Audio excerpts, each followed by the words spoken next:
Good morning everyone. फिर से आपका एक बार स्वागत है आपके अपने चैनल सीएमसी करियर में। और अभी तक आप लोग सब्सक्राइब नहीं किए हैं, अगर सब्सक्राइब नहीं कीजिएगा तो कैसे आप लोग के लिए वीडियो बना सकते हैं। तो जल्दी से आप लोग सब्सक्राइब कीजिए और वीडियो यदि अच्छा लगे तो शेयर जरूर कीजिएगा। आज हम चलते हैं नंबर सिस्टम यानी 15 क्वेश्चन आज हम लोग डील करेंगे। SSC previous question 15 question. तो चलते हैं पहला क्वेश्चन और थोड़ा ध्यान से देखेंगे। पहला क्वेश्चन को बनाने का तरीका मेरा आपसे अलग हो जरूर हो सकता है, लेकिन आंसर तो सेम आएगा। चलते हैं पहला क्वेश्चन। कहता है जब किसी पूर्णांक के को 3 से यदि डिवाइड किया जाता है तो रिमाइंडर आता है आपका क्या 1। यदि उसी के में 1 जोड़ दें और 5 से यदि डिवाइड करते हैं तो रिमाइंडर क्या आता है 0। तो निम्न में से के का संभव मान क्या हो सकता है। तो एसएससी सीएचएसएल में ये क्वेश्चंस पूछा गया था। अब देखिए, यदि मान लिया जाए हम के का वैल्यू यदि हम 4 मान लेते हैं, ठीक है। अगर 4 मानेंगे तो 3 से यदि हम 4 को डिवाइड करेंगे तो रिमाइंडर 1 आएगा। मतलब यहां पर ये वाला नियम फॉलो हो रहा है, के का वैल्यू 4 हो सकता है। दूसरा बात, के में अगर 1 जोड़ देंगे तो के का वैल्यू हम क्या माने हैं 4। यदि इसमें हम 1 जोड़ देंगे, 1 जोड़ दिए मतलब के का वैल्यू 4 था, इसमें 1 जोड़ दिए और ये आ गया कितना 5 आ गया। 5 को यदि 5 से यदि हम भागा कर देते हैं, ये 5 से के प्लस 1 5 आया, और यदि हम इसको 5 से भागा करते हैं तो रिमाइंडर क्या आएगा आपका 0 आएगा। तो ये देखिए नियम फॉलो हो रहा है। तो के का संभावित मान क्या है। देखिए के का संभावित मान क्या आया है आपका 4। वो संख्या होगा जो 4 से डिविजिबल होगा। क्या ये 62 4 से डिविजिबल है? नहीं है, तो ये आंसर नहीं होगा। 63 4 से डिविजिबल है? नहीं है, तो ये भी आंसर नहीं होगा। 64 4 से डिविजिबल है, यही आंसर होगा। 65 डिविजिबल नहीं है, 4 से नहीं होगा। अब देखिए 64 को यदि हम 3 से भागा देंगे तो रिमाइंडर क्या आएगा 1 आएगा। और 64 में यदि हम 1 जोड़ देंगे आ जाएगा 65, और यदि 5 से यदि हम इसको भागा देंगे तो रिमाइंडर 0 आएगा। इसका मतलब इसका आंसर क्या हो जाएगा, तो 64 हो जाएगा। उम्मीद करते हैं आपको ये क्वेश्चन समझ में आया होगा। अब तो चैनल को सब्सक्राइब कर दो। अब चलते हैं क्वेश्चन नंबर दूसरा की तरफ। देखिए ये सवाल जो है ना, बहुत कोई फंस जाता है और पूरी जानकारी नहीं रखने की वजह से बहुत सारे विद्यार्थी इसे गलत बना देते हैं। अब चलिए इसको समझते हैं। एक तरीका वो जिसके हिसाब से आप लोग या बहुत सारे स्टूडेंट्स इसको बनाते आए हैं, लेकिन गलत होने की संभावना उसमें रहती है। समझते हैं क्वेश्चन को। जब कोई संख्या मतलब कोई संख्या जब 175 से डिवाइड किया जाता है तो उसका शेषफल 132 बचता है। देखिए 175 से यदि किसी संख्या को डिवाइड करते हैं तो रिमाइंडर कितना बचता है 132 बच जाता है। कितना बार में कटा मायने नहीं रखता है, बस 132 कटा। अब कहता है वही संख्या को, वही x को कह रहा है 25 से डिवाइड करेंगे तो रिमाइंडर क्या बचेगा। कुछ विद्यार्थियों में ये एक हैबिट होता है, आदत होता है कि रिमाइंडर को ही 25 से डिवाइड कर देंगे तो जो शेषफल आएगा वो मेरा आंसर हो जाएगा। वो भी अपनी जगह सही है, लेकिन क्या जानते हैं ये नियम लागू कब होता है और कहां होता है। देखिए बहुत सारे विद्यार्थियों का एक हैबिट ये होता है कि इसी रिमाइंडर को 25 से डिवाइड कर देंगे, जो शेषफल आएगा आंसर आएगा। 25 से डिवाइड करेंगे तो 125 5 बार में कटेगा, 7 बचेगा तो 7 आंसर। ये सही है, 7 ही होगा।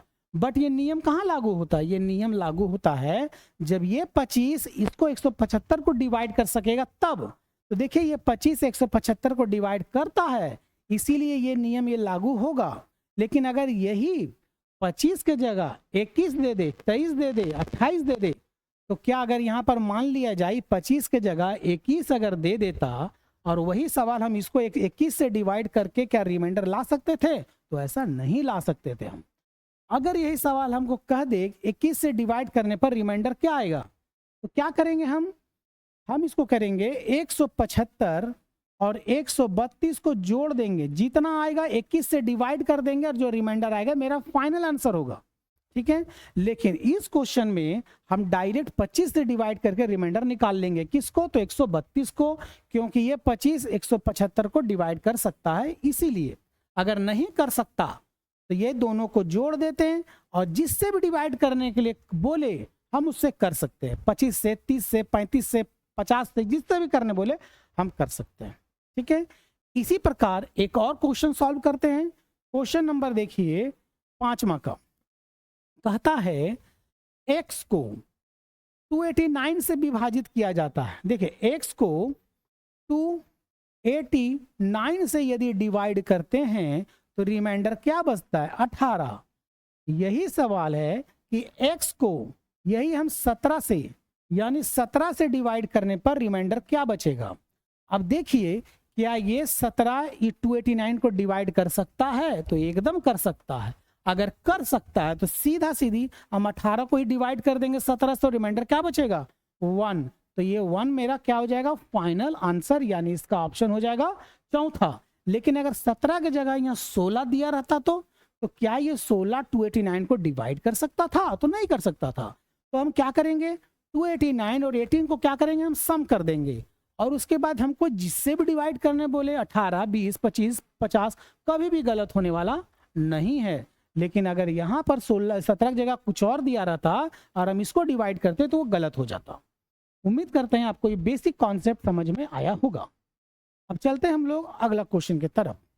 कहता है 557, 653 और 672 को हम 9 से यदि डिवाइड करेंगे तो रिमाइंडर क्या आएगा? शेषफल क्या आएगा? तो क्या ये पॉसिबल है कि सभी को हम मल्टीप्लाई करके 9 से डिवाइड करेंगे और उसके बाद रिमाइंडर निकालेंगे? तो ऐसा हम नहीं कर सकते हैं। तो हम करेंगे क्या? चलिए इस क्वेश्चन को सॉल्यूशन करते हैं। 9 से पहली बात हम इसको काटेंगे। 9 छक 54, 1 उतरेगा 7, 9 एकम 9, बच जाएगा रिमाइंडर कितना? 8। मतलब सीधा सीधी कहने का मतलब है 9 से 557 को डिवाइड किए, 8 बार में कटा वो नहीं निकाले, कितना बचा कटने के बाद वो निकालें। तो रिमाइंडर कितना बच गया? शेषफल तो 8 बच गया। उसी प्रकार हम इसको भी डिवाइड करेंगे 9 से। 7 बार में 63 उतरेगा 2, 23, 9 दूनी 18, यानी 5 बचेगा। ये 5 बच गया यहाँ पर। फिर यही 9 से हम 672 को डिवाइड करेंगे तो 63 बच गया यहाँ पर कितना? 42। 63 घटेगा तो 4 और 2 उतरेगा। 9 से अगर इसको भागा दे देंगे तो 45 तो जाने वाला है नहीं, 36 जाना पड़ेगा हमको। तो जब यहाँ पर 36 है तो यहाँ क्या बचेगा रिमाइंडर? तो 6 बच गया रिमाइंडर। उम्मीद करते हैं आपको यहाँ तक समझ में आया होगा। ठीक है। ये सारा जो है रिमाइंडर है। 8 को 5 से हम गुना करेंगे, 8 बचे 40, फिर 9 से फिर डिवाइड करेंगे 40 के। तो 40 को जब 9 से डिवाइड करेंगे, 9 चौके 36, खत्म, बचा कितना? 4। फिर दोनों काट देंगे आपका 4, तो 6 चौके 24। 9 से यदि 24 को अगर हम डिवाइड करते हैं तो 9 दूनी 18, बचा कितना? 6। तो वही 6 मेरा क्या हो जाएगा? तो आंसर हो जाएगा। उम्मीद करते हैं आप लोग को ये बेसिक कॉन्सेप्ट समझ में आया होगा। रिमाइंडर एक चैप्टर है, उस अगला वीडियो हम रिमाइंडर पर लेके आएंगे, जो बेसिक से आप लोग रिमाइंडर बताएंगे कि शेषफल हम लोग निकालते कैसे हैं। क्वेश्चन नंबर 7वां की तरफ बिल्कुल वैसा ही है, रिमाइंडर ही निकालना है। कहता है 72, 73, 78 और 76। 1 2 3 4, 1 2 3 4, इसको अगर 35 से डिवाइड करेंगे तो रिमाइंडर क्या आएगा? तो देखिए यदि 35 से 72 काटेंगे तो कितना बचेगा? तो 2 बचेगा। 35 दूनी 70, 2 बचेगा। यहाँ भी 35 दूनी 70, 3 बच गया। यहाँ 8 बच गया और यहाँ 6 बच गया। यहाँ तक आप लोग को समझ में आया होगा। अब देखिए हम किसी को भी कर सकते हैं मल्टीप्लाई। 8 को 2 से कीजिए, 6 को 3 से कीजिए, मतलब नहीं रखता। अब देखिए 8 छक 48, 48 हो गया। 48 को अगर 35 से काटेंगे तो कितना बचेगा? 48 को यदि 35 से काटेंगे तो मेरा कितना बच जाएगा? तो 13 बच जाएगा। तो इसके जगह हम 13 लिख सकते हैं। ठीक। अब देखिए 13 तिया 39, 13 तिया 39, 39। तो 39 को यदि हम 35 से डिवाइड करेंगे तो रिमाइंडर क्या बचेगा, तो आपका 4 बचेगा। तो यहाँ हम सीधा सीधी 4 लिख सकते हैं। अब 4 दूनी कितना बच गया, 8। या 8 35 से डिविजिबल है, नहीं, छोटा है, तो जो भी रिमाइंडर होगा 35 से छोटा होगा, यानी इसका आंसर क्या हो जाए, 4 दूनी 8, यानी इसका आंसर होगा आपका बिफोर बॉल। उम्मीद करते हैं आपको ये बेसिक समझ में आया होगा। यदि वीडियो अच्छा लगे तो कमेंट जरूर कीजिएगा, आपके कमेंट का इंतजार रहेगा।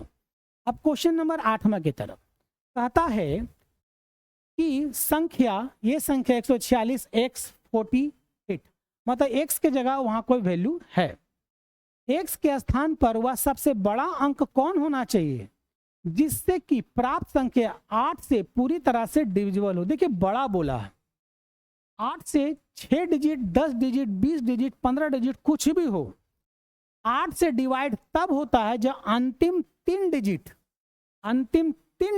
8 से कटे। और क्योंकि x जोड़ 8 और 4 और 8 48, x की जगह 1 से 9 तक कुछ भी हो सकता है, तो हमसे बोला है बड़ा से बड़ा। हम सबसे पहले यहाँ 9 बैठा के देखते हैं, ठीक है। हम 9 अगर बैठा के देखेंगे और 8 से क्या वो डिविजिबल हो पाएगा, तो नहीं होगा। आप यहाँ पर 9 बैठाइए, 4 8, और 8 से इसको आप डिवाइड कर दीजिए, 8 एक 8, 1 4, 8 एक 8 और का 6 और 8। क्या 8 से कटा, नहीं कटेगा, 68 तो कटेगा ही नहीं, तो पॉसिबल ही नहीं है, यानी x का वैल्यू आपका 9 कभी भी नहीं आ सकता है। x का वैल्यू 8 बैठाते हैं, 4 और 8, देखिए ये 8 से पूरी तरह से क्या हो जाएगा, तो कट जाएगा, 8 एक 8, 0 पर सुतरेगा, 4 नहीं कटाएगा, 0 8, 6 बार में कट गया। यानी बड़ी से बड़ी संख्या इसका कौन हो सकता है, 8 भी, और भी कोई संख्या हो सकता है।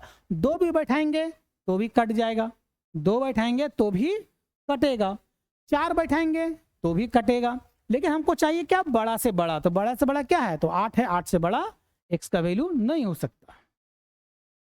अब चलते हैं क्वेश्चन नंबर, बिल्कुल उसी तरह है। कोई संख्या, ये संख्या दिया हुआ है 9 से डिवाइड है, मतलब 9 से डिवाइड हो जाता है, मतलब 6 8 7, यहाँ x है, यहाँ 2 और 9, ये 9 से पूरी तरह से कट जाएगा, हर हाल में कटेगा।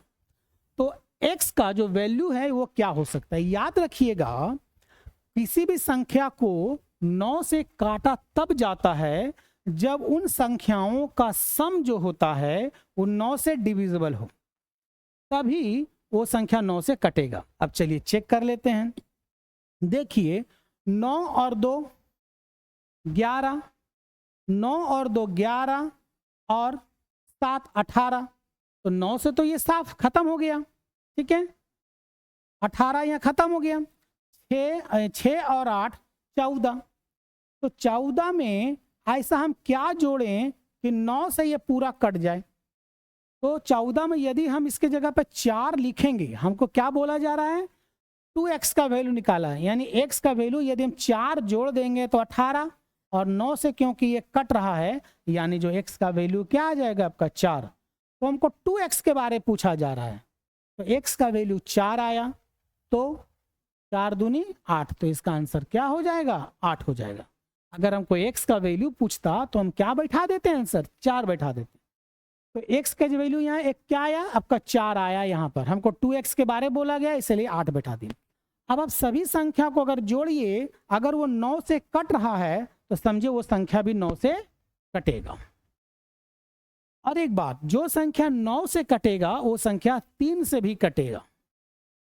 अब वह बड़ी से बड़ी संख्या कौन सी है जो इतना में x के स्टार के स्थान पर क्या होना चाहिए ताकि 4 से डिवाइड हो सके।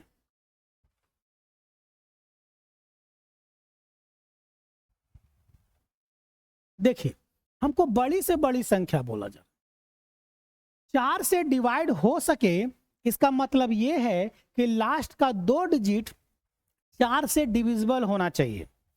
कोई भी संख्या 4 से कट रहा है कि नहीं कट रहा है, इसके लिए पता करने के लिए लास्ट का 2 डिजिट 4 से यदि कट रहा है तो वह संख्या 4 से भी कटेगा, चाहे वो 500 डिजिट का ही नहीं हो। तो लास्ट का 2 डिजिट कौन है, तो स्टार और 4। अब स्टार की जगह 0 से लेकर 9 तक कुछ भी हो सकता है। तो हमसे बोला गया है बड़ी से बड़ी संख्या। अगर यहाँ पर स्टार की जगह 9 बैठा दिए और 4 लिख दिए, 94 आया, तो क्या ये 4 से कटेगा? तो ये 4 से नहीं कटेगा। अगर ये इसके जगह पे हम अगर 8 बैठाते हैं तो क्या 4 से कटेगा? एकदम कट जाएगा। यानी स्टार का वैल्यू जो है वो 8 होगा। स्टार का वैल्यू आपका 2 भी हो सकता है, स्टार का वैल्यू आपका 3 भी हो सकता है, सॉरी 3 नहीं होगा, 4 हो सकता है। हमको चाहिए बड़ा से बड़ा संख्या। तो बड़ा से बड़ा संख्या कौन है? तो आपका 8 है। 8 से बड़ा नहीं है, तो इसका आंसर हो जाएगा स्टार का वैल्यू आपका 8। उम्मीद करते हैं आपको ये क्वेश्चन समझ में आया होगा ये नंबर सिस्टम का। अब चलते हैं 11 नंबर। m के सबसे बड़े और सबसे छोटे संभावित मान क्या है जो 9 से डिविजिबल हो? कहने का मतलब है यहाँ m है, यहाँ पर व्हाट कुछ m लिख दिया है, इसके जगह पे 5m 8 3m 4m 1, और ये 9 से अगर काटेंगे तो वो पूरी तरह से कट जाएगा। तो सबसे बड़ा और सबसे छोटा मान बताना है। तो पहले बताए थे सबका सम यदि 9 से डिविजिबल यदि है तो वह संख्या भी 9 से डिविजिबल हो सकता है। 5 और 8 जोड़ेंगे तो 13, 13 और 3 आपका आ जाएगा 16, 16 और 4 आपका हो जाएगा 20 और 1 21। तो यहाँ लिखेंगे 21 प्लस m कितना बार है? 1 2 3, तो 3m डिवाइडेड बाय 9। अब बताइए हमको सबसे बड़ा और सबसे छोटा मान पूछा, यानी m का वैल्यू अगर 1 है, अगर m का वैल्यू मान लेते हैं 1 है, तो यहाँ 5 1 8 3 1 4 1 1 इस तरह होना चाहिए। अगर m का वैल्यू 2 है तो यहाँ पर क्या होना चाहिए? तो आपका 2 होना चाहिए। ठीक है, चलिए बैठा के देखते हैं। सबसे बड़ा मान पहले बैठाते हैं। m का वैल्यू अगर मान लेते हैं हम, m का वैल्यू अगर मान लेते हैं 9, चलो मान लेते हैं m का वैल्यू 9, 9 तिया 27, 27 तो कट जाएगा 9 से, यहाँ बच जाएगा 21 का, 21 9 से कटेगा नहीं, तो m का वैल्यू 9 नहीं आ सकता है। अगर 8 मानते हैं, m का वैल्यू अगर 8 मानते हैं तो 8 तिया 24, 24 और 21 यदि जोड़ देंगे आ जाएगा 45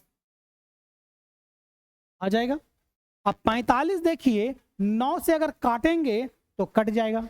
इसका मतलब m का वैल्यू हम 8 हम लेके जा सकते हैं, m का वैल्यू हम 8 लेके जा सकते हैं, 8 से बड़ा नहीं हो सकता। ठीक है, 8 तिया 24 और 21 45, दोनों को जोड़ दिए, 21 और 24 45, 9 से काटेंगे तो कट जाएगा। ये मतलब 8 का वैल्यू, m का वैल्यू 8 हो सकता है, बड़ा से बड़ा। अब छोटा में बैठा के देखते हैं। छोटा में चलिए 1 को बैठाते हैं, m का वैल्यू 1, 3 एकम 3 और 21 24, यार 9 से कटेगा? नहीं कटेगा। 2 बैठाते हैं, m का वैल्यू हम 2 बैठाते हैं, 3 दूनी 6 और 21 27, 9 से कट जाएगा 27, मतलब m का वैल्यू जो है वो 2 हो सकता है। तो हमको कहता है इन दोनों संख्याओं 9 से विभाज्य उस दोनों संभावित मान का गुणनफल क्या होगा? तो 8 दूनी 16, इसका गुणनफल मान 16 हो जाएगा, यानी इसका आंसर हो जाएगा आपका डी नंबर, यानी 4 नंबर। उम्मीद करते हैं ये क्वेश्चन आप लोग अच्छी तरह से समझ में आया होगा। क्वेश्चन चलते हैं 12 नंबर। देखिए अगर ये ऐसा संख्या जब भी रहे तो क्या लगता है आपको इसका एलसीएम निकाल के बना पाएंगे? नहीं बना पाएंगे एलसीएम निकाल के। तब हम बनाएंगे कैसे? देखिए ऐसा क्वेश्चन जब भी रहे तो याद रखिएगा कुछ ना कुछ एक ट्रिक जरूर होगा, ठीक है, तभी वो बना पाएंगे। इसको समझाने के लिए आपको एक अलग तरीके का क्वेश्चन हम बताते हैं, तब ये क्वेश्चन समझ में आएगा।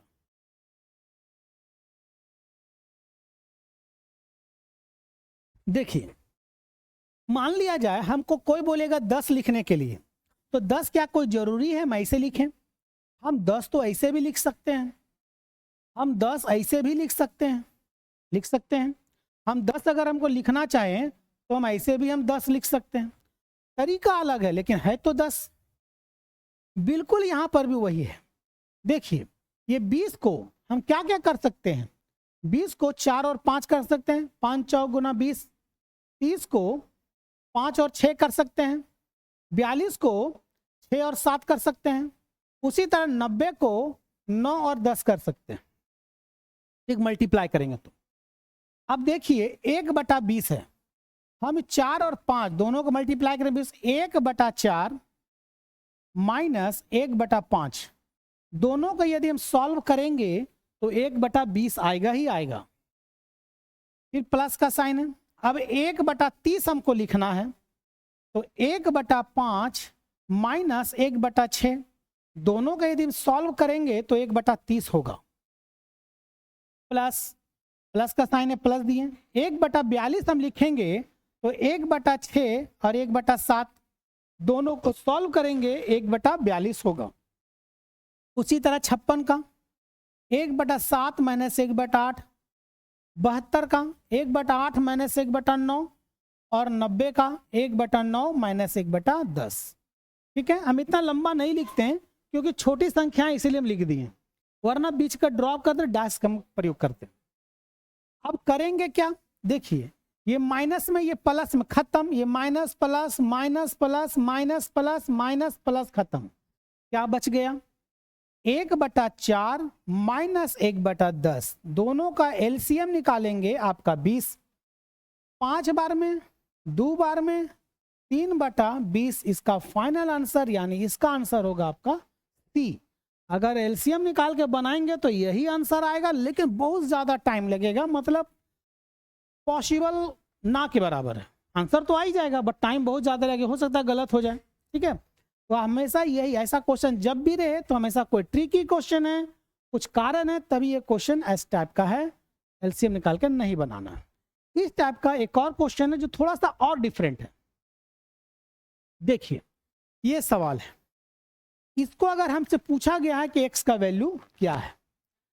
अब देखिए इसको अगर सॉल्व करेंगे 1 प्लस 1/3, 3 एकम 3 और 1 4, 4/3 सॉल्व करेंगे।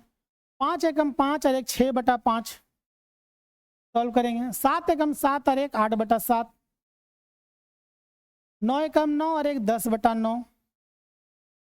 अब ये माइनस में आ गया, 4 एकम 4 1 गया 3/4, 6 एकम 6 1 गया 5/6, 8 एकम 8 1 गया 7/8 इक्वल टू 1 प्लस 1/x।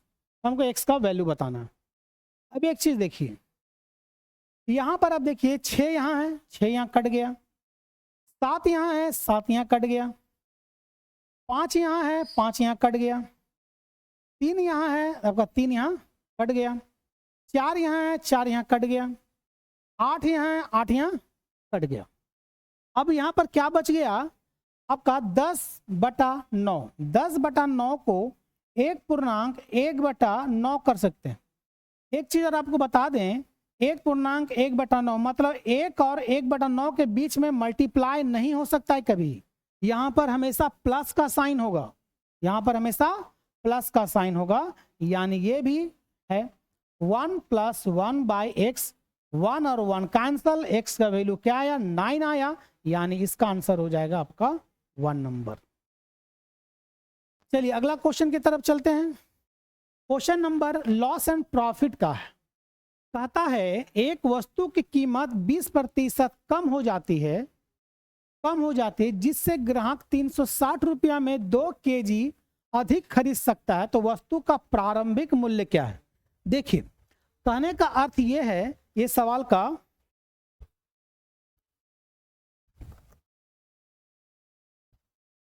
कहना यह चाहता है सवाल, एक व्यक्ति मान लिया जाए 360 रुपया में कोई वस्तु खरीदता था।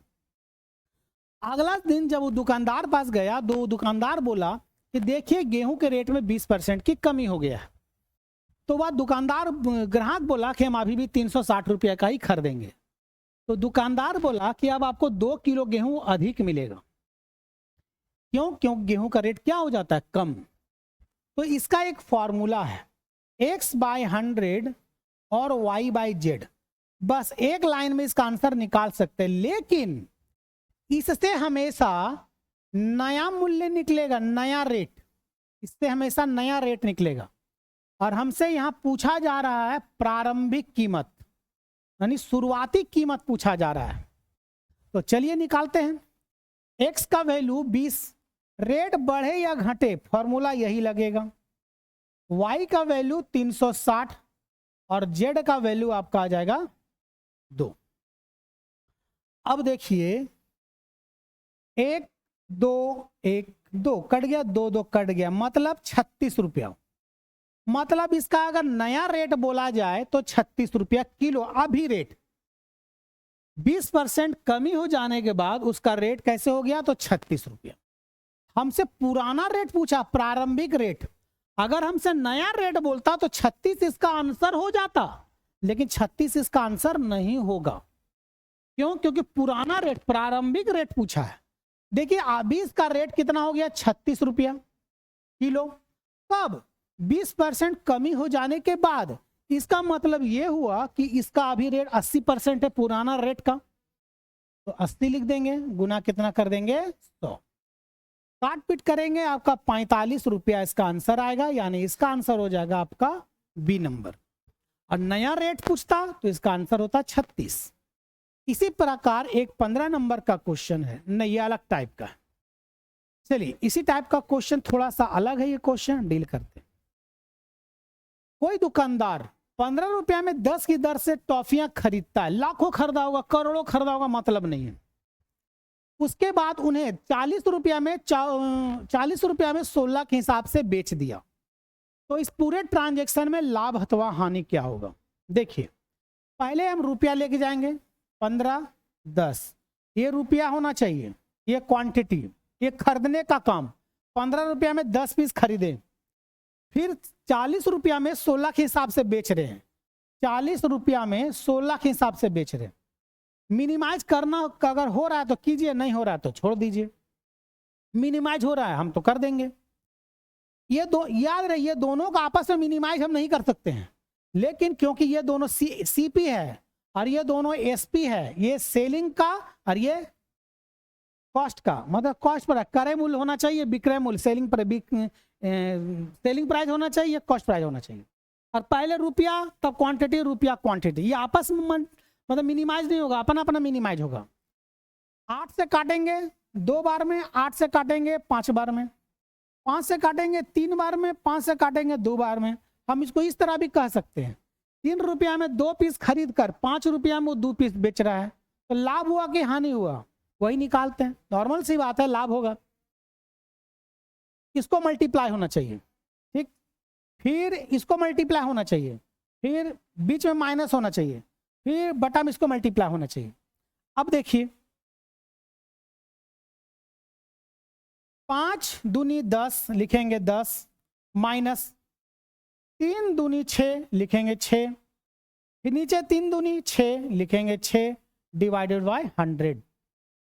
10 में से 6 गया 4 बटा 6 गुना 100, काटेंगे तो 2 बटा 3, तो 200 बटा 3, मतलब 66.2/3। तो 66.2/3 यानी इसका आंसर होगा आपका डी फॉर डॉल। उम्मीद करते हैं आप लोग का ये जो 15 क्वेश्चन का सॉल्यूशन है वो समझ में आया होगा। और यदि चैनल को सब्सक्राइब नहीं किए तो सब्सक्राइब कर लेंगे, फिर आप लोग के लिए एक वीडियो लेके आएंगे अगली क्लास में। तब तक के लिए जय हिंद।